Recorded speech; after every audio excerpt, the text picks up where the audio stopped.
Hi everyone. Well, it's been a long time since I've given an update. I think it's been a few weeks. And here I am in majorly locked down Santa Monica, so I've got my little mask on. And it's a gorgeous day though. You can see how beautiful it is in Santa Monica, and I'm grateful and blessed for the beauty of the weather and everything.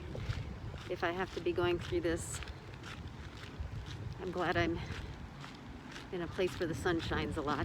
It helps. As you can see, I cut my hair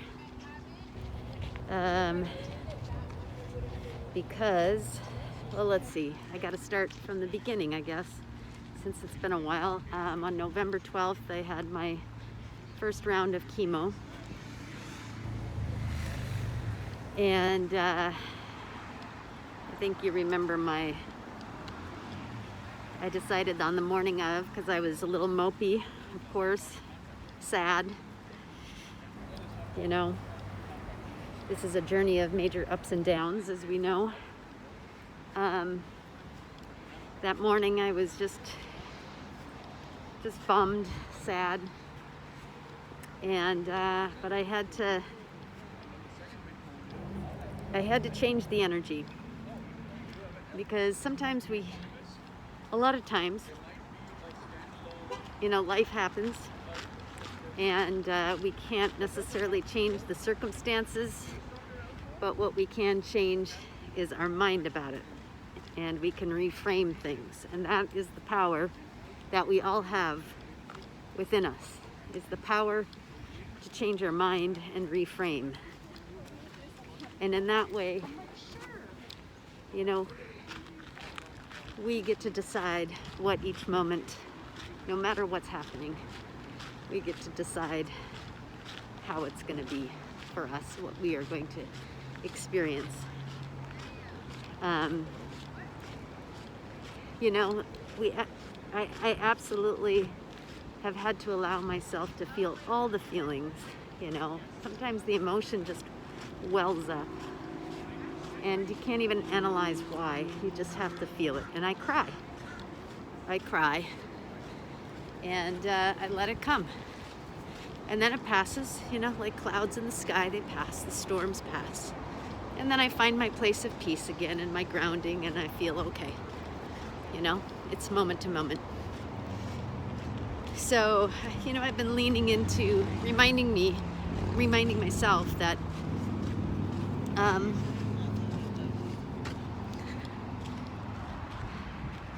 this way. Reminding myself, actually I want to keep walking, that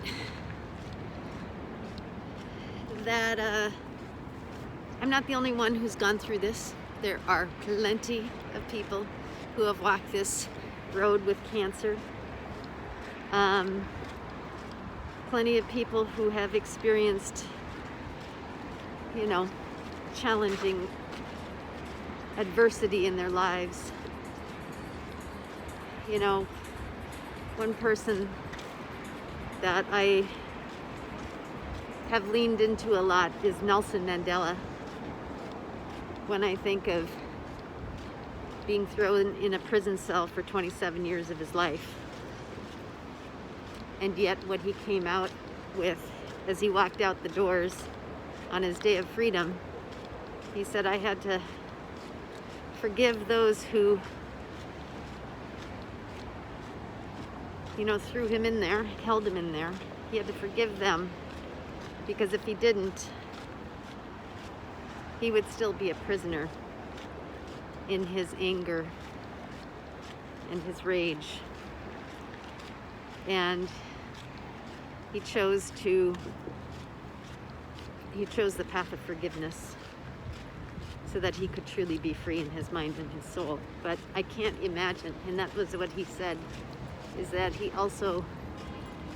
they could put his body in prison, but he didn't have to allow his mind to be imprisoned.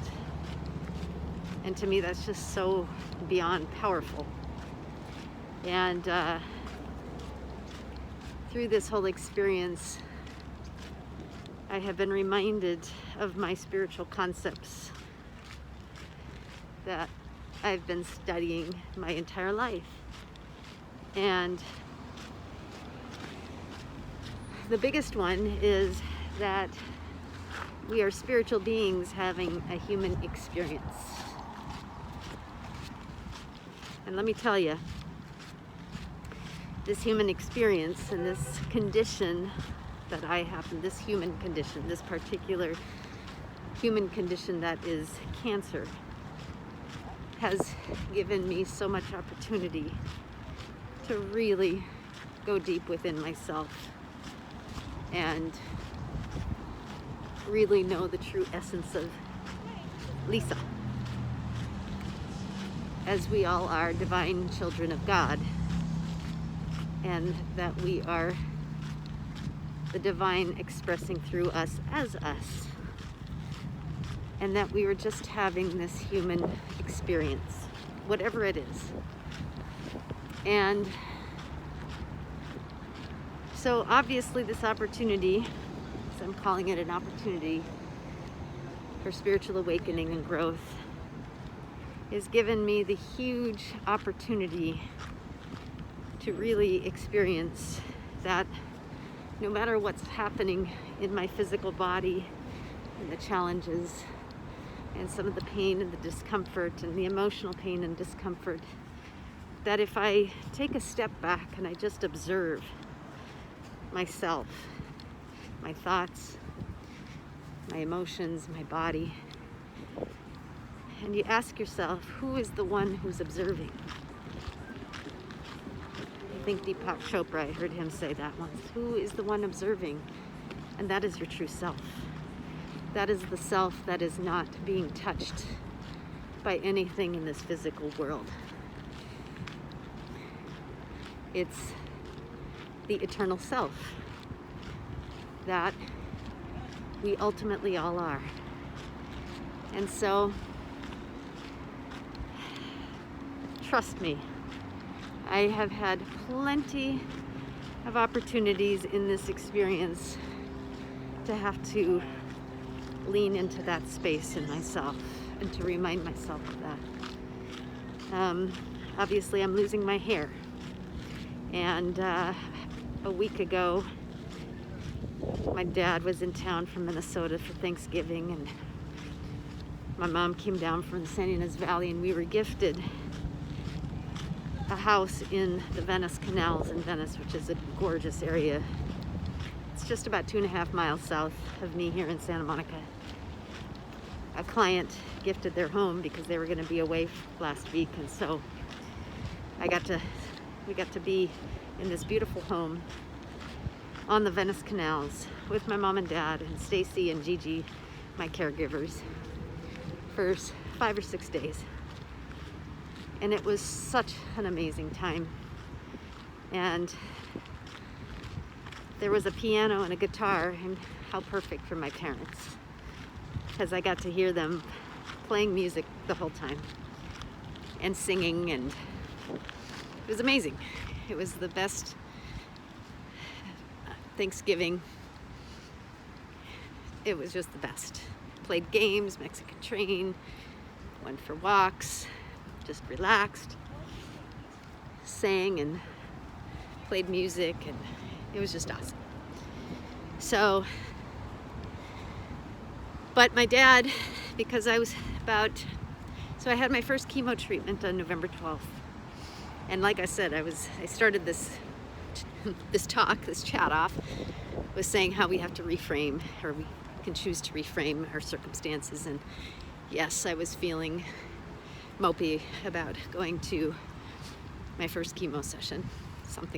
Who wants to go to chemo? Like, who? And that's been humbling for me too, to accept that. But I'm learning so much about, again, reframing and seeing that, and this is what I firmly believe, that everything in life is God. Everything. Even the challenges. And, you know, as a teacher of the human body and the emotions and the thoughts and how they're all connected this has been my career. I admit that I've had some judgment, because I'm human, about Western medicine. There's a time and there's a place. I've always said, you know, I've had 3 shoulder surgeries, and I'm grateful for Western medicine that allowed me to, you know, repair my shoulders from injuries over the years. And I've often told my clients that even though, you know, if they have high blood pressure or high cholesterol or back pain or whatever, that, you know, if our blood pressure is dangerously high, yes, we through diet and exercise and stress management, meditation, you know, we can lower our blood pressure. But if in that moment it's dangerously high, that we're setting ourselves up for risking a stroke or whatever, that it's time to go on a medication to bring that down and then work on the lifestyle change. So you don't need medication. I mean, as we know, medications they help one symptom, but the medications don't treat the cause. And I'm all about treating the cause. That's what I'm all about. Getting to the root cause. And if we don't get to the root cause, we don't really, you know, get to the solution. So, but medications, you know, along with medications, they can treat a symptom. They can help us for the moment. But as we know, if we've watched all those medication commercials on TV, you know, half the commercial, not even a joke, maybe 3/4 of the commercial is them rattling off the side effects in their auctioneer voice, because they got to say them all really fast because there's so many, which is just absolutely insane. So medications, they may treat a symptom, but then they give you other things, and then they'll give you medications to treat those other things, and that whole thing just is insane. And it's something that I'm very passionate about. But I have told my clients in certain situations, yes, medications are important to help temporarily. And getting back to my own situation with chemo, I've had to surrender and allow Western medicine to help me as a tool to get over this hump with the cancer.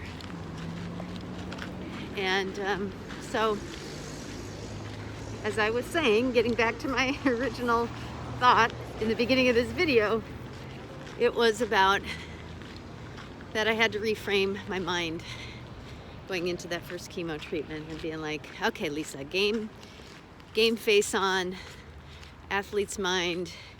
You know, when you're ready for, you've been training for a marathon or triathlon, you know, you can have all this anxiousness and wondering, how am I going to do? How's my body going to respond? You know, you can have all of this, but when you get to the starting line, and it's seconds before that gun goes off, you just go, okay, here we go. No more fretting. Just do it. Now you're doing it. You're in it.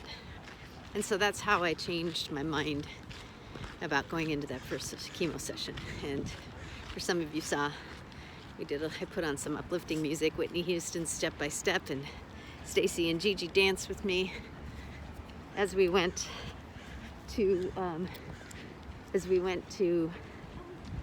chemo. Anyway, and how was my first experience of chemo? Well, it actually went really well, considering. Yes, I did experience the tremendous fatigue the 4 to 8 days after. I still went for my walks, but tired, just tired. But it's okay. It's okay. I allowed my body the rest. I honored it. And I just kept telling it how good it was doing, how amazing it is. And, just really honoring. I mean, that's another message I've always had, is that we really have to love our body. because it's the only body we have. It's the only one we're given. It's the vehicle with which we walk through this life with. It's the stage with which we can shine our light to the world. And we take care of our cars and our homes and everybody else more than we take care of our body. And my whole message in my career has been how much we need to really love and honor this amazing body. And in this opportunity that I'm getting, I'm really getting the opportunity to just love and championing my body for what it's going through. It's doing the best it can, and I think it's just been amazing, even though it's been really challenging. Healing from my surgery on October 6th, healing from that, and then the weekend before Thanksgiving, on the Saturday night, I just wasn't feeling well. I was very distended in my abdomen, and just something was not right. And Stacey was staying with me that night, and I said at 8 o'clock, I think I need to go to the ER. Just the thought of going to the ER. I mean, the last time I had gone to the ER on October 6th, I ended up being in the hospital for 8 days having surgery. So the idea of going to the ER that night was just horrendous. But my body was saying to go. So you go into the ER at 9 o'clock at night, and because of COVID, Stacey couldn't come with me. I was in there alone, had to get a CT scan. They suspected another bowel obstruction, which I was just like, oh my God, I just can't even. So I laid there waiting for the results, and it finally came back. I mean, it was just lonely. It's 10 o'clock at night in the ER.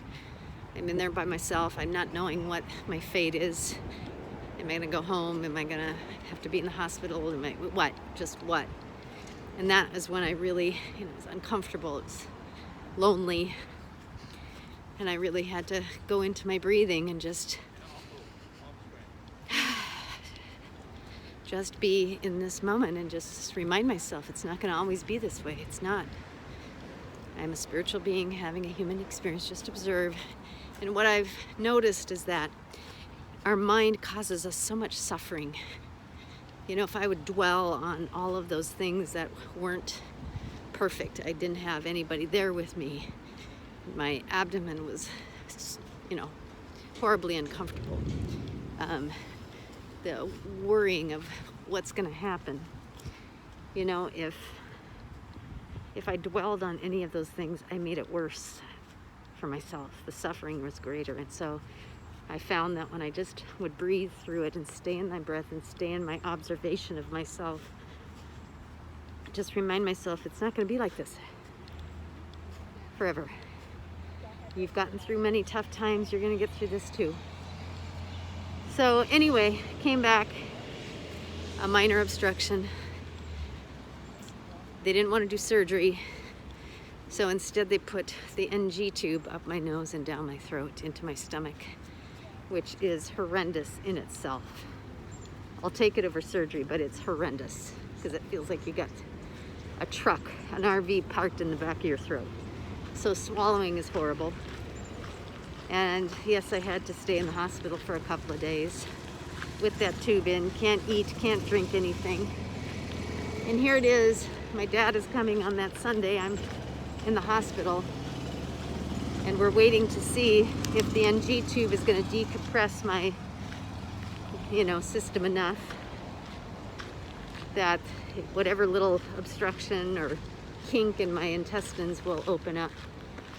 Luckily, Monday morning, it did, and they were able to send me home, and I was able to have a wonderful, wonderful, wonderful week on that Venice home with my parents.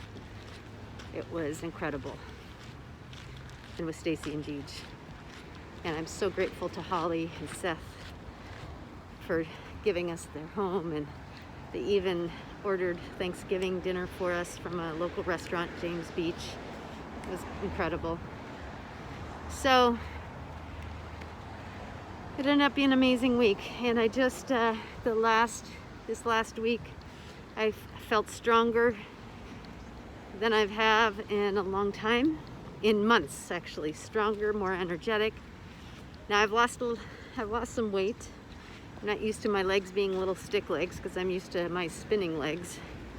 Powerful little pistons, but they're sticks. My normal weight is 115. I'm at 108. You know, lost some muscle tissue, but it's okay. The body's gonna bounce back in time because it's a miracle. And I believe in my body and I believe in myself. And you know, we're getting there. So I had my second chemo. I have chemo every 3 weeks. And I had my second round yesterday.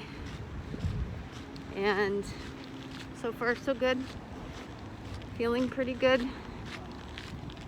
Have to take a steroid and my Zofran for nausea for a couple of days, but I'm good, out for a walk. The good news is in the CT scan that they took at the ER that time, they saw that the first round of chemo had an effect and stopped the progression of the cancer, and that there was dead tissue that they could see, which is a good sign. And he felt that the next chemo round, which was yesterday, would help to turn the corner. So, and I got my blood work back, and my cancer tumor marker, the CA-125, in a month went down from 485 to 331. So, now normal is below 35, so we got a ways to go. But, and I've known of many people who've had ovarian cancer who their numbers are in the thousands, so I'm not doing too bad. But in addition to the chemo, I have been doing so much healing work on so many levels, energetic levels, emotional levels, doing a lot of inner child work with Hazel Williams Carter, who is amazing.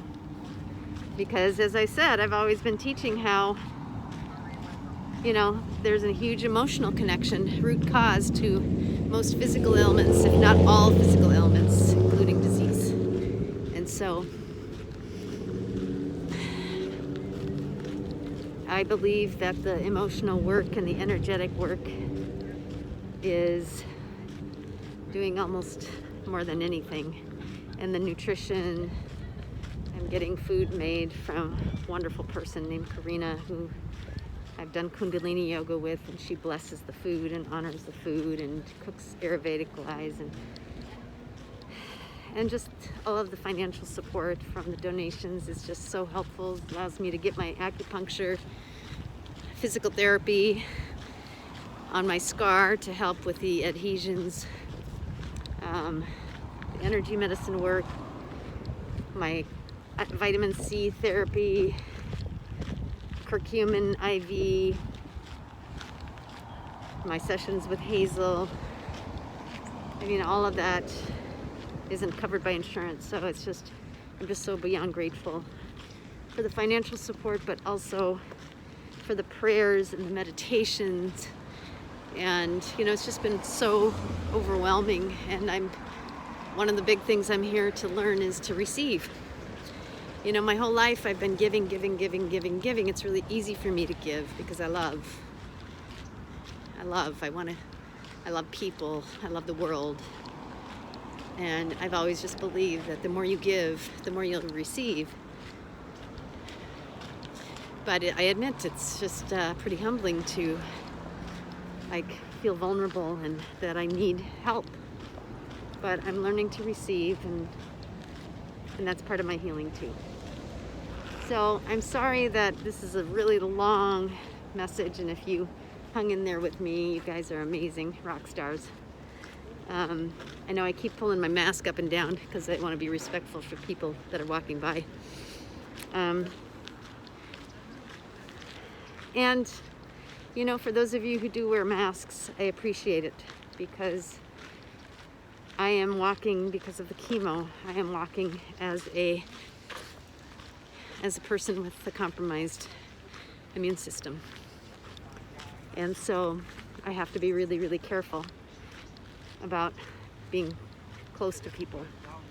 I can be close to my inner circle, but they also have to protect themselves because they're in my inner circle.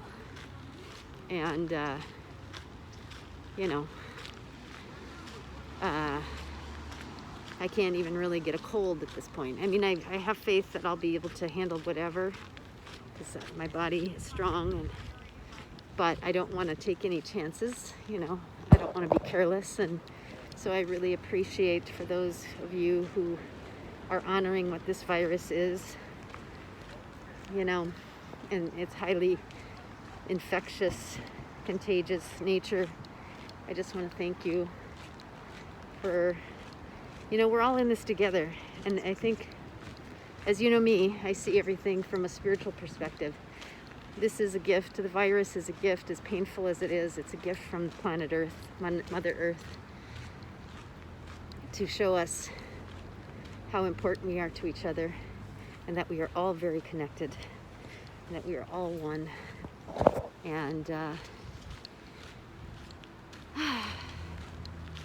And we, moving forward on this planet, we cannot be selfish. We cannot be self-centered. We have to consider each other, as we are all part of each other.